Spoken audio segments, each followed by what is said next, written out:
Hello friends, अब आप लोग मतलब इसे शॉर्ट में रिवीजन कर लें। यहाँ पर मैथमेटिक्स का जो भी आपका ट्रिग्नोमेट्री का जितना भी मतलब इम्पोर्टेंट हो सका है इस एग्ज़ाम की दृष्टि से मैंने यहाँ कलेक्ट किया है, तो इस पर आप ध्यान देंगे। जैसे कि देखिए फार्मूला जो आपने पढ़ चुके होंगे कि sine square theta plus cos square theta is equal to 1 होता है। उसी प्रकार से sec square theta minus tan square theta is equal to 1 होता है।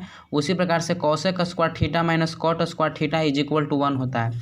ठीक है, ये फार्मूला को आप बिल्कुल ध्यान में रख करके जाएंगे। उसके बाद हम चलते हैं sine theta into cosec theta भी 1 होता है। आपको मालूम होगा कि साइन का उल्टा कॉसेक होता है, इसलिए जब दोनों को मल्टीप्लाई कर दिए तो 1 हो जाएगा। यानी कि जब दो टर्म त्रिकोणमितीय रेशियो जो उल्टा होगा उसको मल्टीप्लाई करेंगे तब वैल्यू हमेशा 1 हो जाएगा। उस तरह से टेन इंटू कॉट थीटा 1, चूँकि आप जानते हैं कि टेन थीटा को हम 1/कॉट थीटा भी लिख सकते हैं, चूँकि एक दूसरे को व्युत्क्रम होता है, तो इसलिए कॉट से कॉट खत्म यानी 1 हो जाएगा।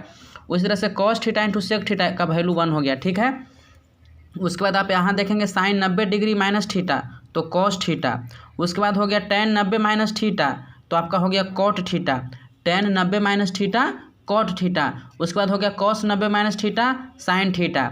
उसके बाद cosec 90 degree minus theta sec theta.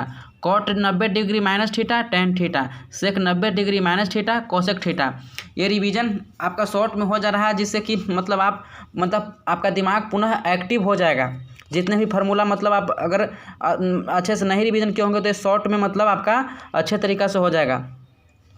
उसके बाद ये जो आपको फॉर्म देख रहे हैं ये कई बार आपको डायरेक्ट मतलब ऑब्जेक्टिव में पूछ दिया जाएगा और इसका सॉल्यूशन जानते हैं काफ़ी लंबा जाएगा। आपको आश्चर्य होगा जान करके, ये क्वेश्चन जो था इस बार एनडीए में पूछा गया था। एनडीए का एग्जाम होता है 300 का, उसमें मैथमेटिक्स होता है, तो उसमें ये ऑब्जेक्टिव में डाल दिया गया था। इसका कैलकुलेशन चूँकि लंबा है इसलिए आप इसका आंसर सीधे याद रखेंगे। क्या क्वेश्चन है 1 + tan a + sec a into 1 + cot a minus cos a, तो इसका वैल्यू 2 होता है।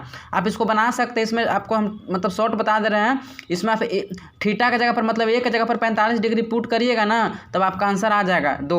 ठीक है, उसके बाद आप ध्यान रखिएगा कि कभी भी साइन और कॉस के फॉर्म में रहे या टैन और कॉट के फॉर्म में रहे या कॉसेक और सेक के फॉर्म में रहे और दोनों को एंगल को जोड़ने पर 90 डिग्री आ जाए तो उसका वैल्यू हमेशा 1 होगा। मतलब साइन 18/कॉस 72, अब दोनों को जोड़िए 72 18 90 हो गया, इसलिए इसका वैल्यू 1 हो जाएगा। आप इसको ऐसे भी बना सकते हैं, साइन 18 डिग्री को हम लिख सकते हैं कोस 90 माइनस 72। ठीक है, और कोस 90 माइनस थीटा साइन थीटा, फिर यही आ जाएगा।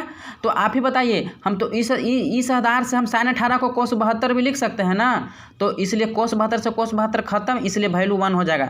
तो रीजन भी बता दिए कि 1 कैसे हुआ, लेकिन आप शॉर्ट में याद रखेंगे कि जब साइन बटा कॉस रहे या टैन बटा कॉट रहे या कॉसेक बटा सेक रहे और दोनों के एंगल जोड़ने पर 90 डिग्री हो जाए तो उसका वैल्यू 1 हो जाएगा, एकदम फिक्स है। ठीक है, उसके बाद हम चलते हैं ये नीचे tan 26 degree minus cot 64 degree, यहाँ डिग्री लगा लीजिएगा, रेडियन में डिग्री नहीं लगता। तो tan 26 degree minus cot 64 degree, इसका वैल्यू 0। कैसे, तो tan 26 को हम लिख सकते हैं क्या, tan 90 माइनस 64।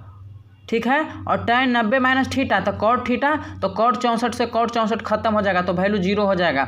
ठीक है, मैं मतलब एक जगह इसलिए कर लिया हूँ चूँकि आपको सॉल्यूशन करके दिखाता तो वीडियो भी लंबा हो जाता और आपका पास उतना समय भी नहीं है। मतलब शॉर्ट में आप रिवीजन कर लेंगे। अगर आपको लगता है कि इसका 0 कैसे हुआ तो आप बना करके देखें, और उसके बावजूद अगर नहीं बनता है तो हमें कमेंट करें, हम इसका तुरंत मतलब सॉल्यूशन उपलब्ध करा देंगे आपको। उसके बाद है यहाँ भी हमने लिख भी दिया है कि tan a minus cot b बराबर 0 होगा यदि a + b का मान 90 होगा। यहाँ पर आप ही जोड़ के देख लीजिए 64 26 90 होता है, इसलिए इसका वैल्यू 0 हो गया। ठीक है, उसी प्रकार से इसमें भी मैंने ट्रिक लिख दिया है कि sin a बटा cos b बराबर 1 होगा यदि a + b को जोड़ला पर मतलब 90 हो जाए। टैन बटा कॉट में भी वही हाल है, और इसका उल्टा कर दिए, साइन का उल्टा कॉसेक कॉस का सेक, तो कॉसेक a बटा सेक b में भी वैल्यू 1 होगा यदि दोनों एंगल को जोड़े तो 90 हो। ठीक है, उसके बाद देखिए ये प्रूफ है जो आपका 2015 में पूछा गया था क्वेश्चन। ठीक है, कि cos theta plus sine theta का पूरा का whole square plus cos theta minus sine theta इसका whole square is equal to 2 होगा। तो कुछ नहीं करेंगे, इसको हम a + b के होल स्क्वायर पर ब्रेक कर दिए हैं, a² + b² + 2ab। फिर इस तरह से इसको भी ब्रेक a माइनस b के होल स्क्वायर पर ब्रेक किए तो ये माइनस वाला टर्म कट गया, बाकी कोस square theta plus sign square theta बराबर 1 और यहाँ भी 1, तो 1 1 2 सीधी से प्रूफ हो गया। 2 मार्क्स में आप जो है आपका ये प्रश्न आ सकता है, 2 मार्क्स में जो है ये आ सकता है, ध्यान रखेंगे। उसके बाद फिर आपका प्रूफ वाला सिस्टम आ गया, √1 + cos थीटा बटे 1 - cos थीटा बराबर जो है आपको प्रूफ करना है ये वाला टर्म 1 + cos थीटा बटे sin थीटा, और इसी को मतलब प्रूफ करके लाना है cosec थीटा + cot थीटा। ये भी 2014 में आपका पूछा हुआ प्रश्न है। कुछ नहीं करेंगे, LHS से चलेंगे, RHS आपका आसानी से आ जाएगा। क्या करेंगे, तो ये जो टर्म दिया हुआ है LHS बराबर ये तो दिया हुआ है, ये देख रहे हैं कि दिया हुआ है, ये आपका दिया हुआ है। इसके बाद जो है हम ऊपर नीचे इसका परिमेयकरण कर दे रहे हैं, मतलब उल्टा चिन्ह से गुना भागा कर दिए, 1 + cos थीटा से इसमें मल्टीप्लाई कर दिए, उतना से डिवाइड कर दिए। अब आप ही बताइए, ऊपर दो टर्म हो गया 1 + cos 1 + cos 2 बार, तो वर्गमूल मतलब बाहर आ जाएगा, 1 + cos हो जाएगा, और नीचे a - b × a + b पर टूट जाएगा, तो a² - b², तो 1 - cos थीटा, 1 + cos थीटा बटे 1 - cos थीटा को हम sin² थीटा भी बोलते हैं, और sin² थीटा का वर्गमूल sin थीटा हो गया। तो ये वाला टर्म आपका आ गया, और फिर इसको हम जब अलग अलग कर दिए 1/sin theta + cos theta sin theta, तो आ गया आपका ये वाला फॉर्म।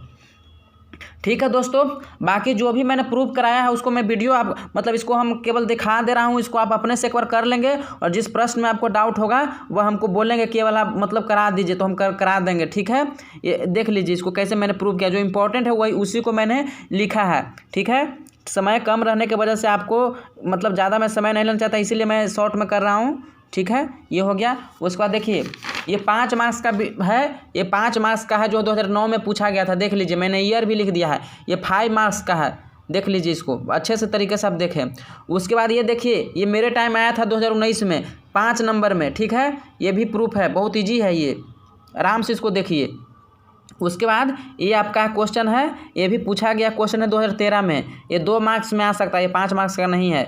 ठीक है, ये वाला क्वेश्चन सबसे अंतिम वाला क्वेश्चन, cosec a -20 डिग्री वाला। ठीक है, और ऊपर ये 2019 लिख दिया हूँ, ये 5 मार्क्स में आया था। इसका प्रूफ आप देख लेंगे, जरूर से जरूर करके जाएं। तो धन्यवाद दोस्तों, वीडियो को मैं यहीं समाप्त करता हूँ, और आप अधिक से अधिक मतलब शेयर करेंगे अगर आपको अच्छा लगेगा तब। ठीक है दोस्तों, धन्यवाद।